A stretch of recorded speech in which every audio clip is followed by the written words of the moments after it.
2027 અમે સરકાર બદલી દેવાના છે।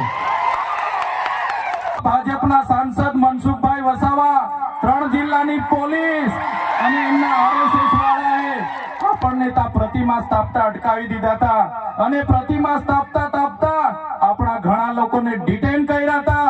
3 જિલ્લાની પોલીસ અમને પકડવા માટે આવી હતી, છતાં આપણે એમનાથી ડર્યા નથી અને બિરસા મુંડાની પ્રતિમા ડેડિયાપાડામાં સ્થાપિત કરી।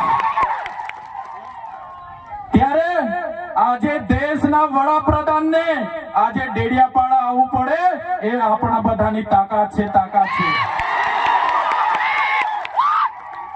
ત્યારે વડાપ્રધાન ડેડિયાપાડા આવે છે ત્યારે લોકોને ભેગા કરવા માટે 500 કરોડ આદિવાસી બજેટમાંથી જોગવાઈ કરવામાં આવી છે। હજારો બસોની વ્યવસ્થા કરવામાં આવી છે અને બધા કર્મચારીઓને એમાં લગાડી દેવામાં આવ્યા છે। આજે ડેડિયાપાડાના ગામડાઓમાં ટીડીઓ ના મળે, તલાટીઓ ના મળે એવા ગામડાઓની ગલીઓમાં આ ગુજરાતના નાયબ મુખ્યમંત્રી, એમના મંત્રીઓ, એમના સાંસદો, એમના ધારાસભ્ય ડેડિયાપાડાના ગલીઓમાં 4 દિવસથી ફરે છે। જે લોકો એસી ચેમ્બરોમાંથી બહાર નહોતા આવતા, જે લોકો ગાંધીનગરમાં પડ્યે ફતાડીએ રહેતા હતા, એ લોકોને ગામડે ફરતા કરી દીધા। એ આપણી બધાની તાકાત છે ભાઈઓ। ત્યારે નરેન્દ્રભાઈ મોદી આપણા કુળદેવી માતાના દર્શને જવાના છે। દેવમોગરા એ મહારાષ્ટ્ર, મધ્યપ્રદેશ, ગુજરાત અને રાજસ્થાનના લાખો લોકોનું આસ્થાનું કેન્દ્ર છે અને દેવમોગરા જઈને રાજનીતિ જ્યારે કરવા માંગે છે ત્યારે નરેન્દ્રભાઈ મોદીને હું આ મંચ પરથી કહેવા માંગુ છું, તમને જો આદિવાસીઓ માટે હિત હોય તમે દેવમોગરા જજો, તમે હિજારી લઈને આવજો, તમે મવડાનો ચોખ્ખો દારૂ 1 બોટલ લઈને આવજો, મરઘો લઈને આવજો, 1 બકરો લઈને આવજો, દર્શન કરીને એની પ્રસાદી કરીને તમે ત્યાં જ જમીને પછી જજો। ત્યારે અમે માનીશું કે તમે આદિવાસીઓના હિતેચ્છુ છો। તમે આદિવાસીઓ માટે આજ દિવસ સુધી તમે 24 વર્ષથી રાજનીતિમાં છો, આગળ મુખ્યમંત્રી હતા, હમણાં વડાપ્રધાન છો। આદિવાસીઓ આજે શિક્ષક માટે આંદોલન કરે છે, શાળા માટે આંદોલન કરે છે, નર્મદાના પાણી માટે આંદોલન કરે છે, પોતાની જમીનો બચાવવા આંદોલન કરે છે, જીએમડીસી હટાવવા આંદોલન કરે છે, જીઆઈડીસીઓમાં રોજગાર માટે આંદોલન કરે છે। ત્યારે નરેન્દ્રભાઈ મોદીજીને કહેવા માંગુ છું, હવે અમે લડેંગે, જીતેંગે, जिंदाबाद मुर्दाबाद आवेदन निवेदन करवा मांगता नहीं। हवे अमे लड़वा मांगता नहीं।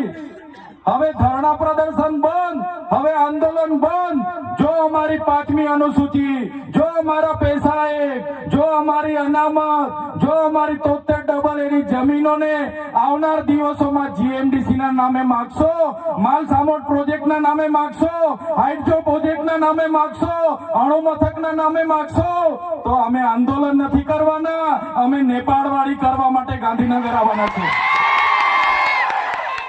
અમે नेपाळवाड़ी કરવા માટે ગાંધીનગર આવીશું। તે દિવસે તમારો ને અમારો સામનો થશે, તે દિવસે ખબર પડશે ઓરિજિનલ આદિવાસીઓ કોણ છે તે। ત્યારે કેટલાક મીડિયાવાળા મિત્રોએ મને પૂછ્યું, તમારા ડેડિયાપાડામાં નરેન્દ્રભાઈ મોદી આવે છે, તમારું બધું પૂરું થઈ જાય। ત્યારે મેં મીડિયાવાળાને મિત્રોને કીધું, નરેન્દ્રભાઈ મોદી આવીને જાય પછી એમના મિત્ર ડોનાલ્ડ ટ્રમ્પને પણ લઈ આવજો, અમારા લોકોને ક્યાંય ફેર પડવાનો નથી। હવે અમારા લોકો જાગી ગયા છે, અધિકારોની વાત કરીએ છીએ। સંવિધાન અધિકારો અમને આપો, સામાજિક અધિકારો આપો। અમને જે મળેલી અમારા અધિકારોની વાત અમે કરીએ છીએ ત્યારે અમને ખબર પડી ગઈ કે આદિવાસી સમાજ હવે જાગૃત થયો છે।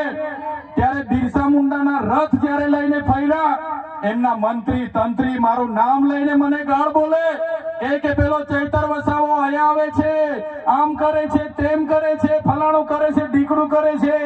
એ મંત્રીઓને પણ કહેવા માંગુ છું, એ પ્રદેશ પ્રમુખને પણ કહેવા માંગુ છું, ચૈતર વસાવાને ગાળ બોલવાથી અમારા આદિવાસીઓનું ઉત્થાન નથી થવાનું। તમે આદિવાસીની ઉત્થાનની વાત કરો। મને ગાળ બોલવાથી અમારા લોકોનો જો વિકાસ થઈ જવાનો હોય તો હું દરરોજ તમારી ઓફિસે તમારી ગાળ ખાવા માટે પણ તૈયાર છું.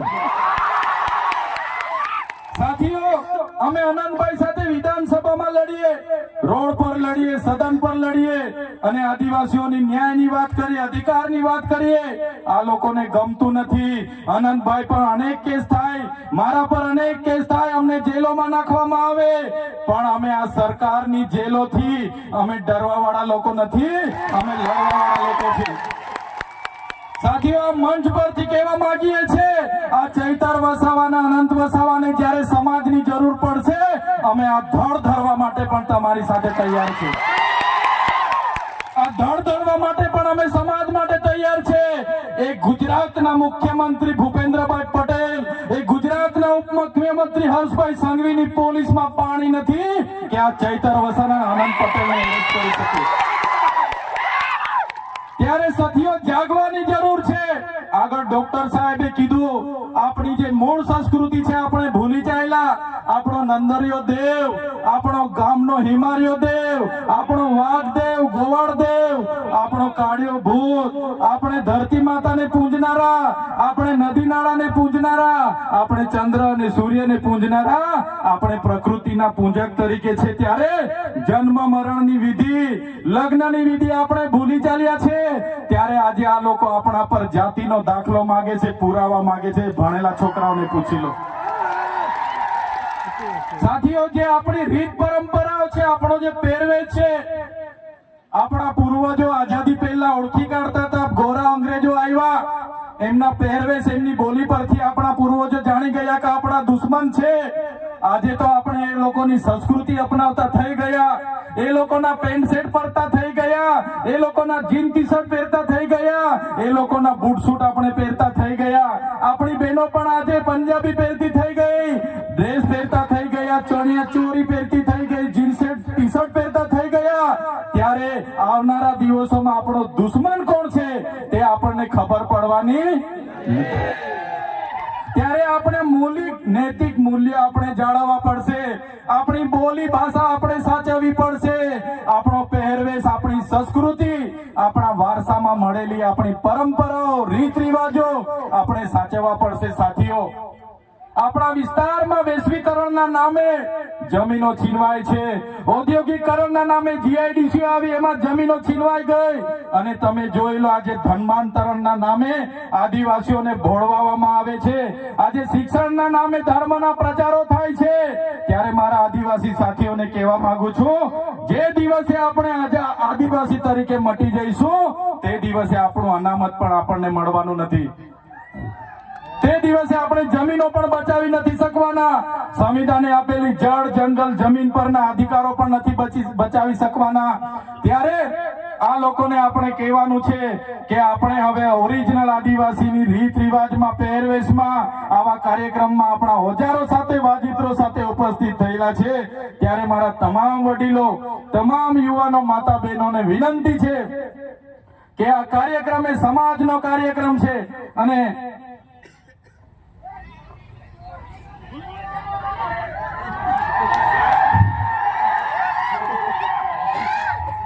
આજનો આ કાર્યક્રમ એ આપણી સમાજની તમે એકતા બતાવી છે.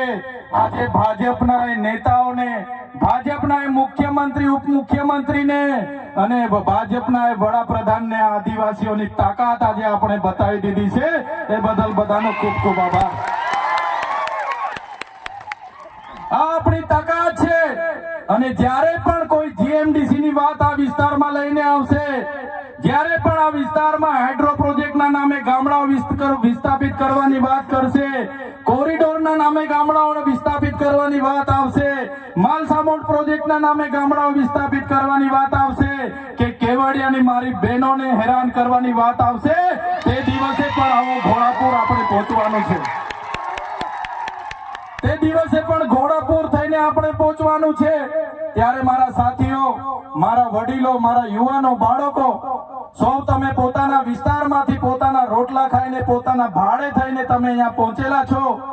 ત્યારે આ તમારો ભાવ, આ તમારા અમારા પ્રત્યેનો પ્રેમ, આ તમારો સહકાર અમારી તાકાત છે. આજે અનંતભાઈ અને હું જ્યારે આવડી મોટી સરકાર સામે લડતા હોય, આ સરકાર પર પોલીસ છે, આર્મી છે, એમના કલેક્ટર છે, એમના એસપી છે, એમની કોર્ટો છે, એમનું તંત્ર છે, યંત્ર છે, મંત્ર છે, પણ અમારી સાથે અમારી જનતા છે. એ લોકો અમને ક્યારેય કરી નહીં શકે. સાથીઓ, કોર્ટમાંથી હું છૂટીને આવ્યો અને આ પોલીસ, એ ભાજપની પોલીસે ખોટા સોગંદનામા કર્યા અને સોગંદનામાના લીધે મને ડેડિયાપાડામાં આજે પ્રવેશ બંધી છે. અને હું રાજપીપળા રેમ છું, ત્યાં પણ કેટલાક પોલીસ અધિકારીઓને ભાજપના નેતાઓ કહે છે કે આને નર્મદામાંથી પણ બહાર કાઢો. ત્યારે એ નેતાઓને હું કહેવા માંગુ છું, તમે મને ડેડિયાપાડામાંથી બહાર કાઢશો, તમે મને નર્મદામાંથી બહાર કાઢશો, અમે અમારા લોકોના દિલમાં વસેલા છે, ત્યાંથી ક્યારે બહાર નથી કાઢી શકવાના. અમે અમારા લોકોના દિલમાં વસેલા છે, ત્યાંથી કોઈની તાકાત નથી કે અમને તેમાંથી બહાર કાઢી શકે. ત્યારે સાથીઓ, હમણાં આપણો બધાનો વિરોધ જોઈને, આપણી બધાની કામગીરી જોઈને આ લોકોએ હમણાં મંત્રીમંડળ બદલ્યું, બધા મંત્રીઓને બદલી કાઢ્યા. આપણા વિસ્તારમાં પણ 4 રબર સ્ટેમ્પ મંત્રીઓને રાખી દીધા છે. ત્યારે આ સરકારને કહેવા માંગીએ છે, ભેંસ દૂધ ઓછું આપે તો ત્યારે ભેંસના ખીલા બદલવાથી દૂધ વધતું, ભેંસ દૂધ ઓછું આપે એના ખીલા બદલવાથી ભેંસનું દૂધ વધતું. આવનારા દિવસોમાં સરકારને કહીએ છે, મંત્રીઓ બદલવાથી અમારો કોઈ વિકાસ થવાનો નથી.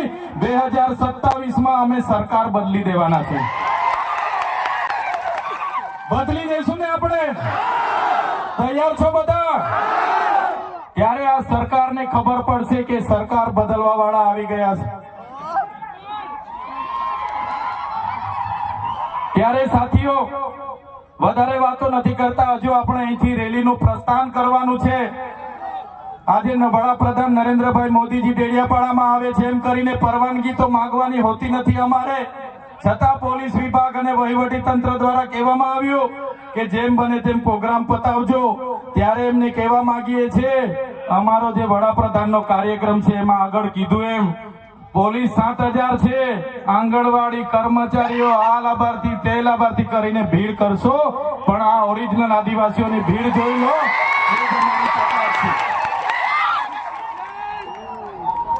ત્યારે સાથીઓ,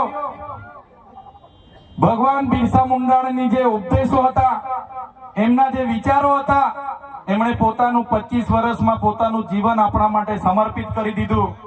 આપણે બધા એમના વિચારો, ઉપદેશો અહીંથી લઈને જઈશું. આપણી અસ્મિતા બચે, આપણી સંસ્કૃતિ બચે, આપણા રૂઢિ પરંપરા બચે, આપણા નૈતિક મૂલ્ય બચે, એ સૌની જવાબદારી છે. સાથે સાથે ઘણા યુવા વર્ગ અહીંથી મને સાંભળે છે, એ યુવા વર્ગને પણ હું અપીલ કરું છું, તમારો આ સમય તમારો કેરિયર બનાવવાનો છે. વ્યસન અને ફેશનને હાલ પૂરતા સાઈડ પર મૂકી દેજો. તમારું પહેલા કેરિયર બનાવો, પછી આપણે આવનારા દિવસોમાં બધું જોઈ લઈશું. એટલે મારા તમામ સમાજના લોકોને અપીલ કરું છું, આ સરકાર આપણને ભણવા ના દે, આ સરકાર આપણે રોજગારી ના આપે, છતાં આપણે બધાએ સાથે મળીને આવનારા દિવસોમાં આપણા સમાજને દિશા આપવાનું કામ કરવાનું છે. ત્યારે યુવાનો આ વાતને પણ ધ્યાનમાં રાખે અને બધા જ આપણે આપણી ભગવાન બિરસા મુંડાની જે પ્રતિમા છે